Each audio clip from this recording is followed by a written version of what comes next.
Buenas tardes, estamos en Vigo con Chus Lago, que le vamos a hacer una entrevista para el Colegio IES Campo de San Alberto.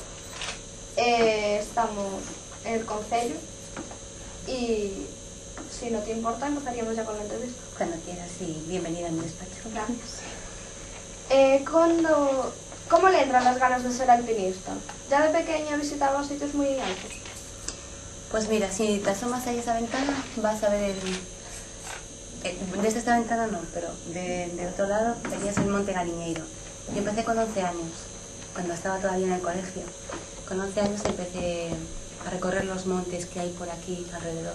Los montes más grandes de Vigo, más altos, después los más altos de Pontevedra, luego los de Galicia, luego los de toda la península ibérica, luego los Alpes. Es decir, seguí una escalera muy progresiva y muy lógica, como se seguía entonces, ¿no? Luego ya cuando, hacia los 19, 20 años, pues empecé a proyectar ya expediciones pues, en las grandes cordilleras del Himalaya. Y por las he visitado todas, incluso los desiertos polares. ¿Qué te inspiró a ser alpinista? ¿Quiénes son tus referentes? Bueno, yo soy poco mitómana y luego hay un componente muy de interior que va mucho más allá de lo deportivo, ¿no? Como deportivo sí que te apoyas en gente y la sigues y ves sus estilos, pero yo creo que empecé haciendo montaña porque mi padre me llevaba a un monte aquí, un monte que hay muy cerca donde está el zoológico.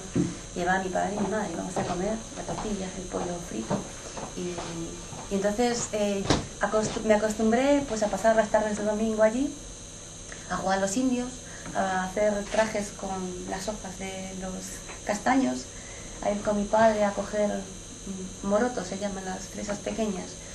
Y cuando por primera vez pude ir como montañera, con mi mochila, y ya era montañera, vamos, a que tiene su tarjetita federativa y todo esto, pues tenía 11 años y me llevaron a ese mismo monte.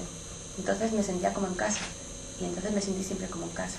Entonces yo pienso que mi padre tuvo algo que ver en esto, ¿no? ¿Cómo reaccionan los hombres al ver que una mujer hace alpinismo? Bueno, esto es muy gracioso. Esto es muy gracioso porque cuando yo era niña y íbamos casi la misma cantidad de niños y niñas, pues, y de hecho dormíamos juntos en los palleiros y hacíamos espeleología juntos, escalábamos juntos o caminábamos juntos, nunca sentí nada de diferencia, ¿sabes? Hasta que ya al tener tu edad, 16 años, un día me subo al autobús de montañeros celtas, el autobús que nos llevaba pues a las cuevas, me parece que era, y me di cuenta que la única chica que seguía en ese autobús pues era yo. ¿Dónde estaban las niñas de mi edad? Pues no lo sé, pero allí desde luego no estaban. El año pasado estaban. Y después, la verdad es que yo acabé haciendo montaña sola. Voy a hacer un salto muy largo en el tiempo, ¿no? Pues porque comprendí que, igual que ahora consideramos que hay una especie de techo de cristal. El techo de cristal es cuando una mujer quiere en una profesión avanzar y se le está vedado por el hecho de ser mujer, por ejemplo, pues en las grandes empresas o bancos, incluso hasta hace poco en la política, es decir, somos las primeras en la universidad, muchas cosas, pero luego hay una cosa que se llama techo de cristal. Bueno, pues en montaña ocurría un poco esto, ¿no? Que primero la pirámide se estrecha, es decir, abajo somos muchos niños y niñas, después los jóvenes son más serios que nosotras y al final llegamos unas cuantas porque de verdad queremos hacerlo, ¿no? Y en esta situación pues hay como mucho proteccionismo y que es también al mismo tiempo discriminatorio. Y me di cuenta de que tenía que escalar por mí misma, casi en solitario, para poder romper ese techo de cristal, que nadie me protegiera, pero tampoco que nadie me impidiera hacer cosas. Entonces hice un proceso a lo largo de mi vida, hacer cosas yo sola, o más o menos sola, hasta aprender esto, ¿no? Y entonces a partir de ahí hice muchas expediciones, yo sola o ayudándome de algún portador o de otro alpinista, pero dirigiendo yo la expedición, montando todo el proyecto y bueno, pues siendo la jefa de expedición. ¿Te sentiste alguna vez discriminada por hacer un deporte tan referente a los hombres? Sí, me sentía muy discriminada pues cuando tenía, por ejemplo, no sé, hace, pues a lo mejor tendría 30 y tantos años, yo estaba pues casada. Y curiosamente notaba que en mi entorno yo daba clase con mujeres, las mismas mujeres que ahora me pueden admirar y me tenían como referente. Si me perdonáis, si podéis cortar el móvil. Sí, claro. En la de si te sentiste alguna vez discriminada por hacer un deporte tan referente a los hombres. Bueno, borramos todo lo que dije sobre esta pregunta, que no me acuerdo lo que era, y te voy a entrar ya en contexto. Espera, Chus, por favor. Ya está grabando.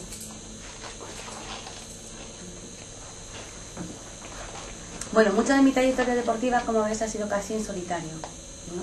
Pero es porque yo estaba marcada por ciertas experiencias y situaciones que había ocurrido por ir con chicos, ¿no? Que se supone que un deportista no tiene ese marcado componente, ¿sabes? Pero es que al final una persona es lo que es donde sea, incluso en montaña, ¿no? Es muy complicado dejar de ser quien eres, la educación que has recibido. Y acabé haciendo montaña por eso. Y te cuento una cosa así muy concreta. La expedición del año 92 en el Everest, pues iban 15 chicos y ya, pues eso, hombres. Yo era una chica de 20 años, joven. Y cuando me vieron llegar, pues uno de ellos dijo, bueno, llevamos una guinda con nosotros. ¿Sabes? La guinda que se pone encima del pastel. Bueno, la guinda fue la única que subió al Everest de todos ellos. Entonces esto, bueno, pues lo conseguí 7 años más tarde. Pero esto es que la experiencia allí en esa expedición fue muy dura por esto, por ser una mujer en un deporte de hombres. ¿Cómo se siente una mujer en un equipo mayoritariamente de hombres? Bueno, pues cuando ya llega un momento en el que uno se cree realmente que sus proyectos, no es que te lleves, sino que ya los haces tuyos, pues es complicado porque intentas, bueno, con tus propios valores o tus propios, ¿cómo decirte?, opiniones, ¿no? Entrar a rebatir, y ya ves que pues a lo mejor tu jefe de expedición no crees mucho en él, que tú tienes una opinión diferente. Pues a mí no me ha quedado más remedio que acabar yendo sola a las expediciones y bueno, pues no discutir con nadie más, es decir, iba yo sola y hacía cosas como las que he hecho, de primeras cosas que no han hecho ni hombres ni mujeres, ¿no? ¿A qué años decidiste experimentar en lugares difíciles de alcanzar y por qué? Bueno, pues mira, yo creo que la expedición que me marcó es esta que te contaba de la guinda, la de Everest, en la que era una gran expedición. Estuvimos ahí como 3 meses en la base de Everest. Me dio tiempo para pensar muchas cosas. Primero, para pensar que quería hacerlo sola. Segundo, para pensar que el Everest era una montaña a la que quería volver, pero ya no porque alguien me llevara, sino porque había, no sé, me había casi enamorado de ella y que quería hacerlo además sin oxígeno, porque era una montaña que, bueno, que si algo tiene el Everest es que es la montaña más alta, es aproximadamente 500 metros más alta que ninguna, y lo bonito de esa montaña es que te decidas sin oxígeno, con lo cual ahí empecé a tomar mis propios criterios y empecé a decidir hacer cosas más arriesgadas, como otras rutas diferentes, ir por la norte, sin oxígeno, o montañas poco frecuentadas, o desiertos polares, que me eran completamente ajenos, ¿no?, el reto. ¿Qué supone para ti hacer alpinismo y deportes extremadamente en solitario? Pues mira, yo nunca me pregunté, por así decirlo, cómo hacerlo. No sé, creo que esto llegó sin que yo me diera cuenta, bueno, si era consciente de esto, pero no es que dijera, bueno, pues ahora lo voy a hacer en solitario y ahora lo voy a hacer arriesgado. No, la montaña tal como yo la viví era una montaña progresiva, es decir, escalé una montaña o subí una montaña pequeña con 11 años, la siguiente con 12 era más grande y más adecuada a mi edad, y la de 16 y la de 30 es decir, yo iba creciendo como alpinista a medida que también crecían mis montañas, o más al revés, a medida que yo iba creciendo en seguridad y en técnica, pues así vas cogiendo las montañas, ¿no? Y casi siempre desde la cima de una montaña bajas ya con tu proyecto siguiente.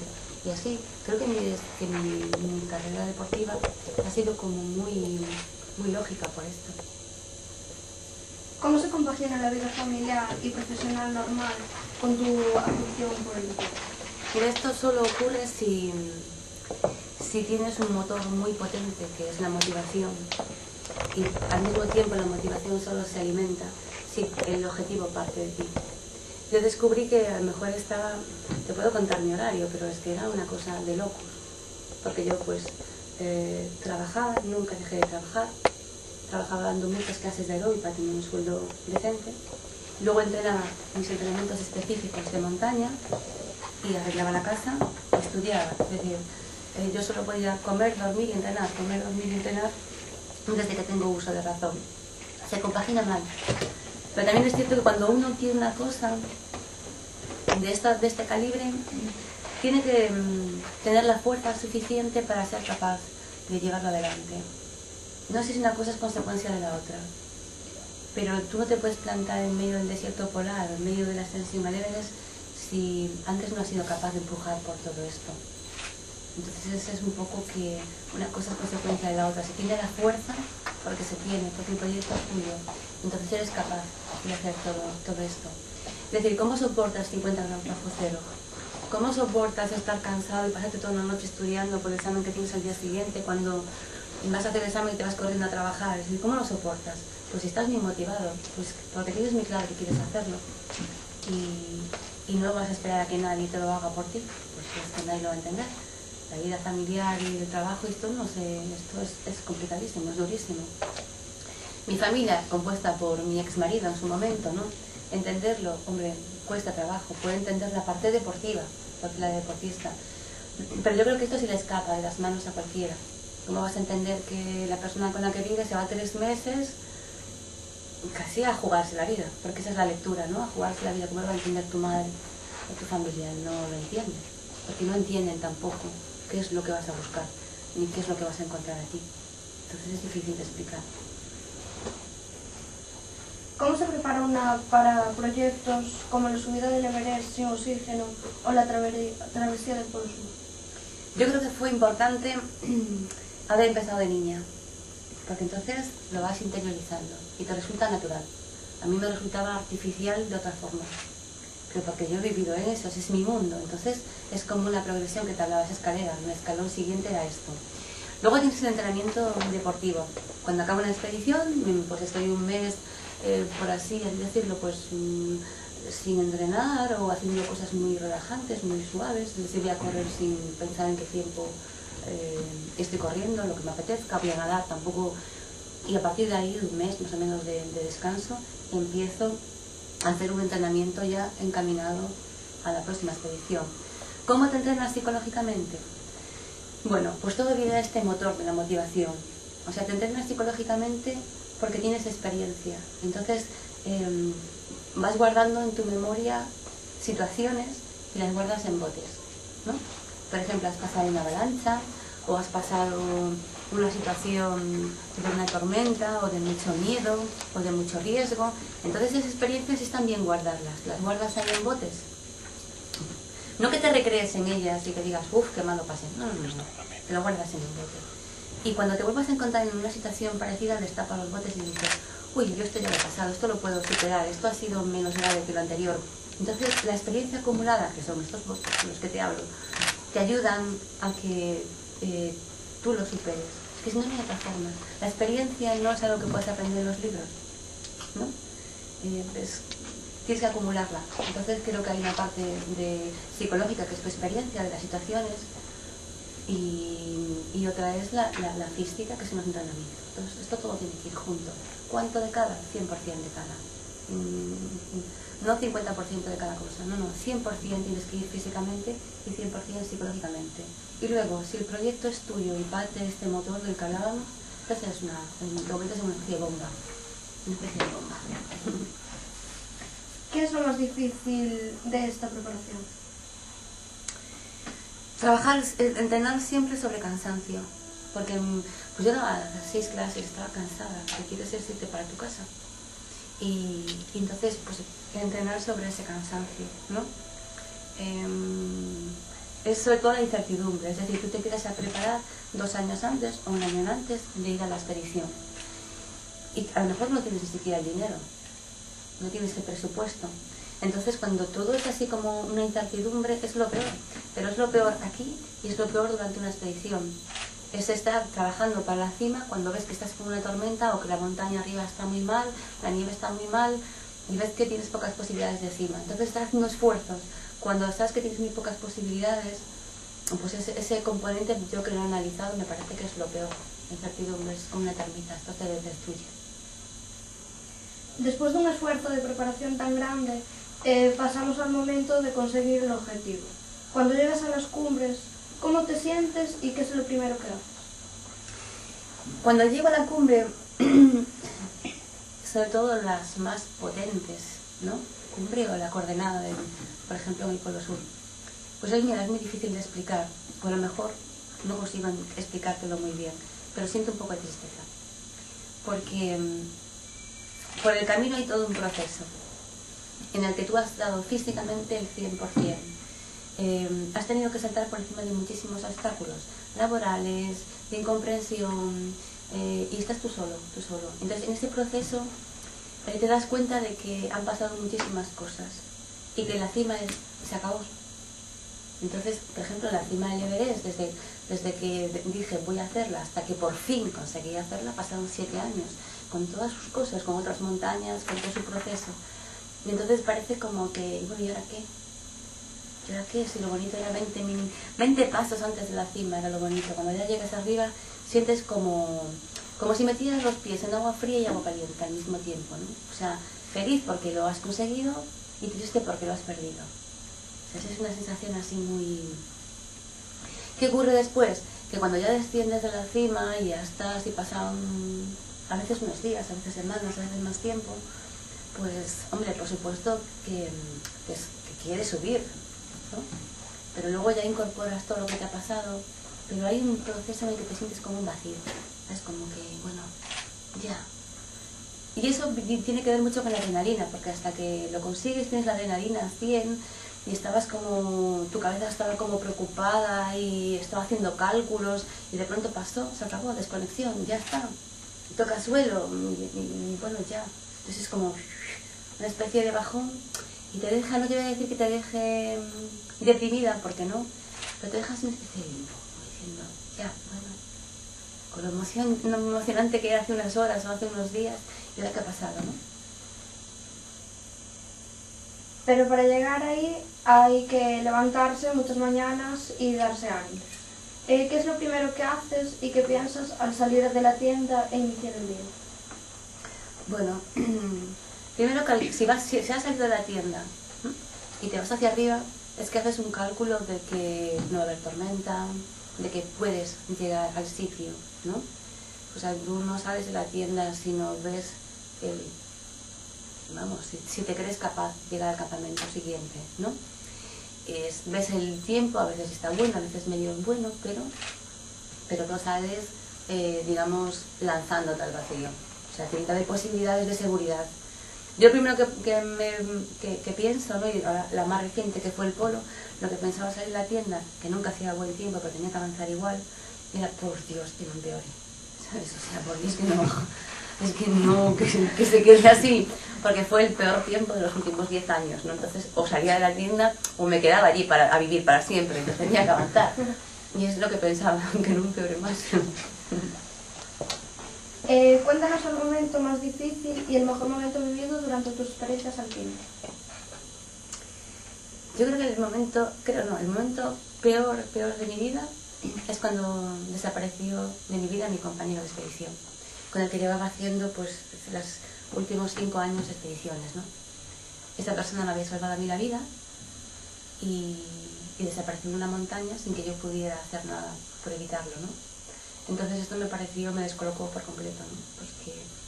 Primero porque, bueno, pues habíamos vivido muchas cosas en montaña, habíamos hecho siempre cima y las habíamos pasado pero fatal, nos habían ocurrido muchísimas cosas, cegueras, avalanchas, tormentas, noches a la intemperie, y claro, las montañas que exigen mucho de ti, pues son las que realmente te interesan, incluso aunque no hayas hecho cima, las fáciles no.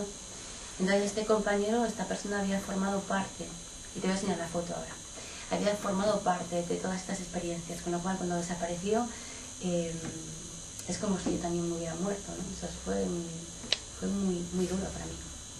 Este fue el peor momento.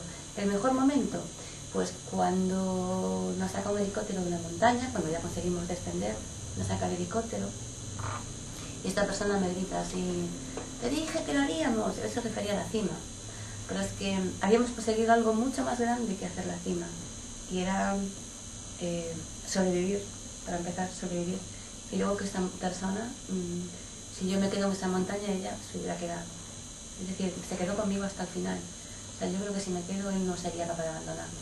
Entonces, para mí, descubrir hasta qué extremo un ser humano puede dar la vida por otro ser humano, cuando no es una cosa que se diga así por decir, sino que vamos a ver que lo viví realmente, ¿no? Y caminar hasta el agotamiento, 40 horas seguidas, para mí ese descubrimiento fue mucho mejor que la cima. Entonces creo que me sentí muy especial y sentí que esa persona también era muy especial. Para mí ese fue el mejor momento de mi vida y perderlo fue el peor. Yo te enseño la foto. La tengo aquí. Porque es la única foto que tenemos juntos en la cima. Porque como nos habían ocurrido muchísimas cosas a los dos, ya sabíamos que en la cima no hay que felicitarse. Entonces, sin habernos dicho nada, hicimos cima en nuestra última montaña. Esto está en la cordillera del Pamir, la cuarta cordillera más elevada del mundo. Estamos haciendo cima en esta montaña y no nos felicitamos. Y yo sabía por qué. Yo sabía porque en la bajada nos podían ocurrir muchas cosas. Nos felicitamos abajo y él estaba pensando lo mismo. Entonces cuando 2 días más tarde, 2 días, en unas horas, 2 días más tarde llegamos al pie de la montaña, nos quitamos los crampones, te quitas de todas las cosas que para la nieve y te quedas en una ropa más cómoda para llegar a tu campamento. Entonces ahí de repente nos abrazamos y nos felicitamos por la cima. Después de subir a las montañas más altas de la Tierra, te pones el reto de llegar en solitario al Polo Sur. ¿Qué te motivó a proponerte este nuevo reto? Pues mira, el desierto polar me resultaba completamente ajeno, totalmente ajeno. Ahora ya he estado en Groenlandia varias veces, en Suecia, en Noruega y en lagos helados. Pero se me ocurrió porque hice una expedición a la Antártida en el 2004-2005, que es el verano antártico, con la idea de escalar montañas. Y llegué sola a la cima del Monte Vinson. El Monte Vinson es el más alto de la Antártida. Entonces llegué en solitario, era 25 de diciembre, que es mi cumpleaños, yo cumplía 40 años, y entonces lo que pienso es, bueno, se me estaba contracturando, te cuento todo esto porque si no, para que entiendas todo el escenario, se me estaba contracturando todos los músculos. Esto nunca me había pasado, o sea, de pronto empecé a fibrilar todos los músculos, porque eran 54 grados bajo cero, o sea, era insoportable. Entonces, para que tú hagas cima realmente, tienes que tocarla con las manos o con los pies. Entonces yo tenía que llegar allí y no podía darme la vuelta. Entonces solamente saqué una foto testimonial y fue un segundo lo que yo vi, un segundo el paisaje. Entonces vi todo el paisaje que era el desierto polar. Y lo primero que me pregunté es por qué nadie quiere irse a una travesía polar. O sea, por qué Roald Amundsen, Falcon Scott, por qué Shackleton, por qué estos locos pioneros habían querido ir a un desierto polar. Luego te cuento cómo lo vi, ¿no? Y pero ¿por qué quieren ir a ese sitio, no? Yo sé por qué quiero estar en una montaña, pero ¿por qué nadie quiere irse al desierto? Es un sitio terrorífico, al menos lo parecía, pero al mismo tiempo inquietante, al mismo tiempo emocionante. Y pensé más cosas. Pensé, me da igual ser la primera española que llega a la cima del Monte Vinson, porque yo quería ser la primera española y por eso subí allí. Y cuando llegué allí pensé, pues es que me importa nada, lo que me importa es, primero, que tengo 40 años y es mi cumpleaños, qué bonito, que el céntrico estará aquí. Mi madre estará tomándose el pastel con mis hermanos en casa y pensando dónde está su hija. Y toda la gente estará celebrando las Navidades y yo forcé la situación para estar allí el peor día de todos, pero porque era mi cumpleaños. O sea, una locura que me hubiera costado la vida. Entonces, bueno, es mi cumpleaños, felicidades, 40 años. Segundo, soy la mujer que quiero ser, es decir, estoy aquí, nadie me ve, me empeñé, conseguí patrocinio, estoy aquí con lo que me ha costado, soy la mujer, estoy haciendo exactamente lo que quiero hacer y esa sensación de que nada tiene que ver con lo deportivo, es decir, pues soy libre, ¿sabes? Que no sirve para nada, solo para mí. Entonces, eso me pareció precioso, es decir, carajo todo, o sea, no sirve para nada, pero me he empeñado a estar aquí el 25 de diciembre a 50 grados bajo cero, estoy viendo un paisaje preciosísimo, no lo puedo compartir y me parece extraordinario, ¿no? Entonces, bueno, esto me pareció fantástico. Luego tuve que salir corriendo por patas, porque es que si no me quedaba congelada. Y lo que me pasó durante la bajada es que de pronto me saltó así una punzada y me emocioné. Y se me pegaron las pestañas, con las lágrimas se congelaron y se pegaron. Entonces no podía ver. Y bueno, es lo que me faltaba. O sea, palmar en mi 40 cumpleaños por una estupidez emocional. Entonces tenía que ir levantándome las gafas, ir abriendo así como podía, ver un poco. Pero claro, si tiro más me rompía las pestañas, ¿no? Entonces iba bajando como podía, ¿no? Hasta que ya el viento cesó y las pestañas con calor le hizo un clink clink las lágrimas y me quedé con el hielo aquí colgando, ¿no? Iba bajando y iba clink clink clink. Y esto era así como muy absurdo. Pero como estas cosas absurdas te puede contar miles, ¿no? Y la pregunta que me habías hecho era esta. Bueno, a los 24 horas, cuando ya entré en calor, comí algo y tal, estaba sola en la tienda y pensaba, el desierto polar, ¿no?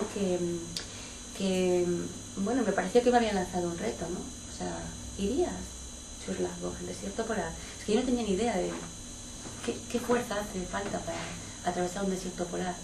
Yo sé que puedo llevar una mochila muy pesada, no te quiero asustar, pero muy pesada. Pero, ¿soy capaz de arrastrar un trineo? ¿De cuánto soy capaz de arrastrar? ¿Cuánta soledad cabe en ese desierto polar? ¿Cuánto de uno mismo hay que dar en un desierto polar? ¿Cuánto hay que poner encima de la mesa para empezar a jugar a esto? Lo desconocía.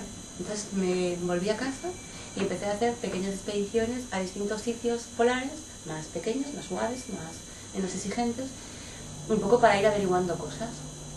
Me pasé así 4 años entre entrenamientos y te seguro que hay que dar, vamos, lo que no está escrito. O sea, ya estoy en deuda con las próximas 5 vidas, ya he dado todo.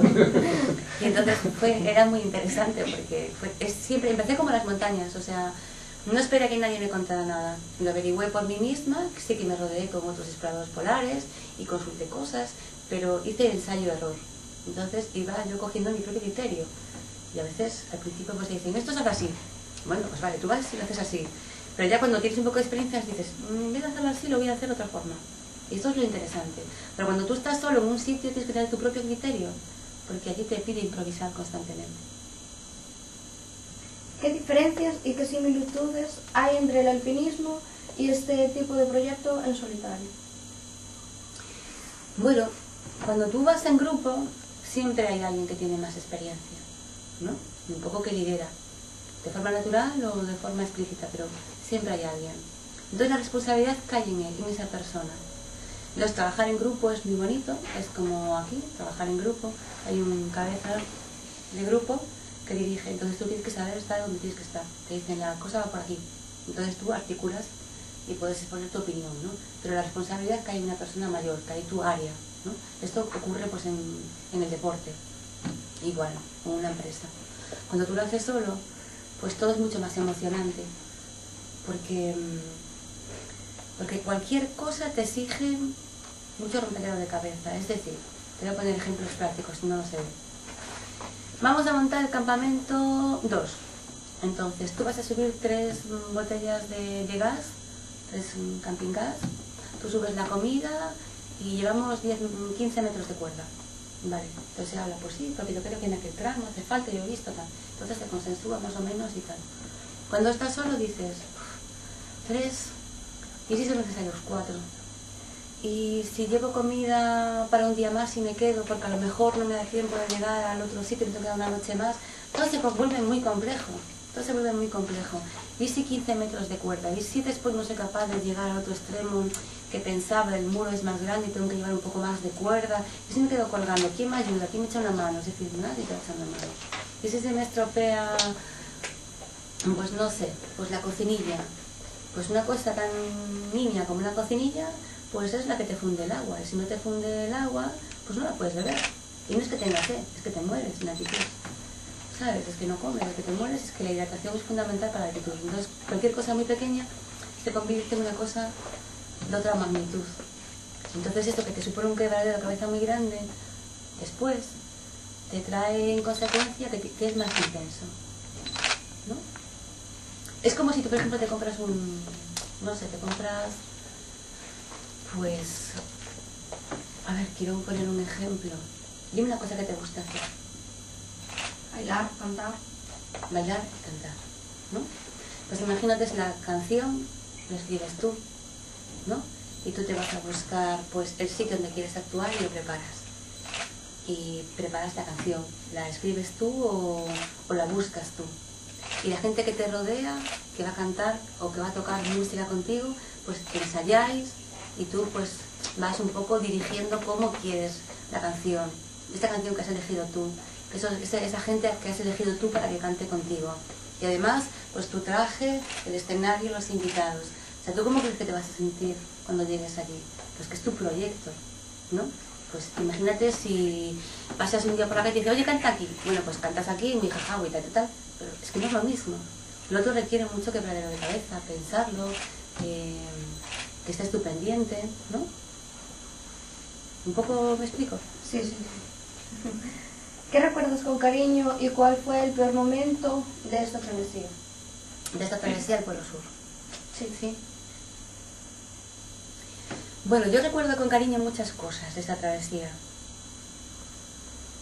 A ver, porque estuve 2 meses sin música, sin oír una voz humana, excepto por el teléfono mi satélite cuando lo conectaba, sin oír un ruido que no viniera de mi propia respiración o del fuego o del viento, sin ver un pájaro, o sea, nada que no provocara yo.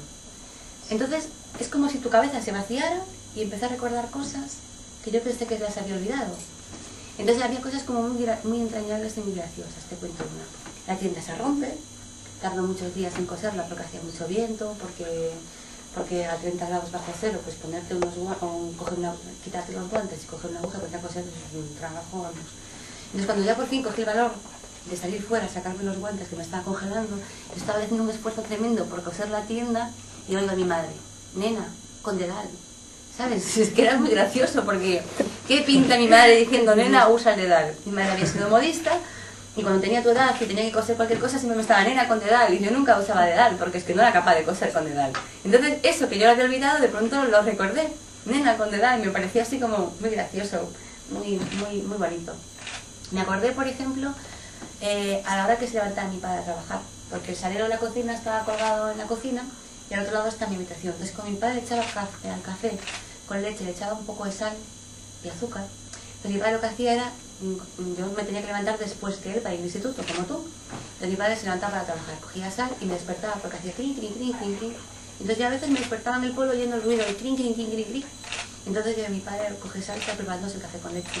Y me vino también a la mente el sabor de su café con leche. Siempre dejaba un poco, entonces yo preparaba el mío, mi colacao supongo, y me tomaba el resto del que mi padre había dejado frío y con sal, no sé por qué, pero lo hacía siempre. Y luego me preparaba el café con leche mío o el colacao para el instituto. Pues también lo había olvidado. Y recordaba otras cosas, que esos son como muy entrañables. Esto es lo más bonito. Lo más terrible que recordaba, lo más triste, pues esto fue un aprendizaje, porque cada vez que me acordaba de mi compañera Homera, ¿no?, de que este proyecto lo habíamos hablado, yo iba a venir sola a la Antártida igualmente, pero habíamos hablado de hacer pues Groenlandia juntos y hacer expediciones juntos a desiertos, aunque no a la Antártida, y de hecho en mi casa pues está todo su material que yo le había comprado para que él entrenara. Pues yo me caía automáticamente al suelo, o sea, me caía al suelo. Cada vez que pensaba una cosa triste, tropezaba con esquís y con todo al suelo, entonces era un número ponerse de pie. O sea, primero tenía que ver mentalmente cómo me había quedado en el suelo, porque si no podía romper un esquí o podía romper los bastones. Y tú vas unida a tu trineo con unos brancales, o sea, es que te caes y te haces un nudo. Y era una locura ponerse de pie. Y me pasaba siempre. Y decía, pero ¿cómo? Entonces tuve que dejar de pensar en las cosas tristes y pensar solo en las cosas divertidas, agradables o en buenos recuerdos. Esto era así. ¿Alguna vez tuviste que abandonar tus proyectos sin conseguir el objetivo? ¿Cómo se siente una persona cuando pasa eso y que se aprende de esas situaciones? Bueno, las mejores enseñanzas de montaña son cuando no lo consigues. Porque cuando no lo consigues es generalmente, o ha sido mi caso, pues por situaciones terribles, de avalanchas, de un esfuerzo tremendo con que pierdes muchísimos kilos. Que yo recuerdo una en que aparte de perder muchos kilos me había quedado ciega varios días y cuando me recuperé de la ceguera volví a subir y con todo lo delgada que estaba volvíamos a intentarlo, nos cayó una avalancha, es decir, renunciar a eso fue durísimo, pero es que la montaña dijo, o sea, es que no te dejo pasar. Entonces darse la vuelta ante algo tan evidente, pues es doloroso relativamente, es decir, bueno, pues ya está, o sea, hay que darse la vuelta.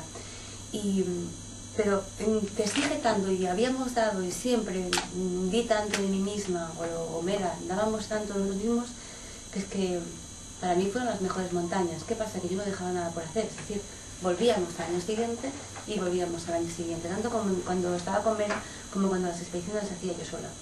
Vale, me voy, pero volveré. Entonces volvía 6 meses después, se volvía un año después, y el Everest me costó 3 intentos, pero lo hice. El Monte Comunismo nos costó 2 intentos, pero lo hicimos. Pero la verdad es que fue siempre mejor la vez que tuvimos que renunciar, porque te encuentras con una persona viviendo situaciones como, por ejemplo, pues llevamos 3 días en una tormenta, metimos en una tienda y se va acabando el gas, ¿no? Se va acabando para hacer comida o para beber. Entonces imagínate que tienes una cantimplora, una botella de agua, y nos queda esto de agua para todo el día. Pues nada, el agua se va acabando. Y ves que la otra persona no se la acaba, entonces tú tampoco te la acabas. Entonces queda medio trago y te devuelve otro medio trago. Entonces tú devuelves una gota y te devuelve otra media gota. Y la botella no se acaba nunca. Es decir, ves que esa persona lo que hace, ¿no? O el último trozo de pan. O sea, es que estás muerto de hambre. No es esta hambre que tenemos aquí. No es hambre de, uy, son las 2 de la tarde, tenía que haber comido ya. No. Es que a lo mejor en todo el día has comido una galleta, ¿no? Es hambre de que te comerías un brazo, ¿no? Pues en esas circunstancias la otra persona te da su trozo de galleta, o no, es que me siento mal, no quiero más, y tú, no, fíjate, yo tampoco. Y esto, ¿no? Pues esto es lo bonito. ¿Cuál fue tu reto más difícil y por qué? El Polo Sur fue un reto muy difícil. Muy difícil porque yo partía de nada, yo no soy polarista, yo no soy una persona que ha nacido en un país nórdico. Aquí en España hay muy pocos polaristas, muy pocos, chicos todos y muy pocos. Y bueno, pues aquí es el trópico, como ves, la temperatura, ¿no? Entonces apostar por esa historia fue muy dura apostar por ella, muy dura vivirla, y lo que he sacado en consecuencia fantástico. Y también ha sido muy difícil pues hacer el Everest sin oxígeno. Yo utilicé 2 horas y media en la bajada, ¿no? Pero toda la apuesta fue muy complicada también. Muy bonita, muy natural, todo lo que quieras, pero bueno, los muertos estaban allí, Otro reto es escribir un libro contando tus experiencias. ¿Es tan difícil como subir el Everest? ¿Cómo fue esa experiencia? Bueno, yo creo que escribir sobre uno mismo es más fácil a lo mejor, ¿no? Porque bueno, pues ya tienes ahí cosas que contar. Escribir, pues estoy con el tercero, así tipo una biografía, ¿no? Escribí un cuento también y uno de estiramientos con otros 2 autores más. Este sería el 5º que estoy haciendo. Es menos arriesgado. No sé si más difícil o no. Yo le tengo mucha respeto a la profesión de escritor. Pero bueno, puedes hacer un libro malo o un libro bueno, ¿no? Puedes vender más o menos. El libro lo acabas. Una montaña o la subes o no la subes. Y desde luego nadie te va a cortar la cabeza por hacer un libro malo. Es decir, más complicado para mí ha sido la experiencia que he vivido, ¿no? Pero escribir un libro que tenga así de nombre, pues es difícil también. En ello estoy. ¿No es un poco aburrida la vida de derecho después de tanta experiencia intensa? ¿Cómo se habitúa una a esta vida normal? Haces unas preguntas muy buenas, sí. Claro. Bueno, yo creo que es un reto eso, fíjate. Vivir siempre al filo de la adrenalina es algo que mucha gente necesita y que mucha gente no sabe vivir sin eso. Yo no fui buscando adrenalina, yo no fui buscando riesgo. Yo iba subiendo a las montañas porque me apasionan las montañas y porque pues soy una chica fuerte que se le da bien eso. Entonces allí he vivido situaciones fantásticas y vivencias increíbles, ¿no? Ahora tengo una lesión grave en las rodillas, grave quiere decir bastante limitante, y de la que me estoy recuperando. Pero el reto siempre lo he pensado, cuando baje de aquí, ¿qué voy a hacer? Pues mira, he vuelto al principio, Yo siempre, las montañas para mí siempre han sido un círculo. Una montaña que me dice que no y que al final consigo hacerla. Entonces, todo este círculo ha sido como anillos o como pulseras, ¿no? Pues yo he vuelto en este círculo de la vida a las montañas con las que primero subí, con el mismo respeto que cuando era una niña. Y de hecho a la gente dentro de mi concejalía la llevo también a esos sitios. Creo que ese aprendizaje ha sido importante y no es un reto deportivo, pero como lo más importante en mi vida ha sido lo que he vivido, más que en qué situación, en qué puesto deportivo estoy, que me halaga muchísimo, pero lo que quiero extraer es otra cosa, pues vuelvo a ese círculo y creo que es saber hacerlo. Luego que me encanta escribir, me encantan muchas cosas, me apasiona mi trabajo, me apasiona todo. Entonces, como me apasiona todo, me siento muy feliz. ¿Qué retos tienes pendientes? ¿Queda alguna montaña por subir? Bueno, mi reto pendiente es el resto de mi vida, ¿sabes? Ese es mi reto. Esto es hacer del resto de mi vida una vida tan apasionante como la que he vivido hasta ahora. Espero que sin tanto riesgo, porque si vivo así siempre al filo del tal, vamos, tremendo, ¿no? Pero me gustaría ser feliz. Me gustaría que la gente que trabaja conmigo o que vive conmigo, pues sea feliz. Parece así como muy tonto, pero te aseguro que es un gran reto. Me gustaría, pues, tener una vida larga, de calidad y hasta donde sea, pero ser feliz, no tener miedos. Es decir, que todo lo que he aprendido en la vida, lo que he aprendido y que he visto en los monasterios budistas o con la gente con la que he hecho expediciones, extranjera, quiero decir, en esos pueblos, lo que he visto, pues es que sirva para algo, no solamente sirva para ponerte un numerito en la lista, ¿no? Ese es el gran reto de mi vida. Espero escribir muchos libros, espero eso. Espera, La de montaña. tengo un violonchelo. Violonchelo. Sí, es que mis hermanos son muy buenos con música, ¿sabes? Les encanta tocar el piano y los hijos de mi hermano también, y todos tocan, le das esto y hacen música con esto, ¿no? Yo con la literatura, ellos con la música. Y entonces mi hermano ha dicho, tú violonchelo, te esperamos en nuestro grupo. Entonces me hace mucha ilusión también, es una cosa que nunca me había planteado. Es una primicia esto. Y ya para terminar la entrevista, me gustaría saber si aún te queda alguna montaña por subir. Mira, he subido todas las que me he propuesto, ¿sabes? Pero he dejado la puerta abierta.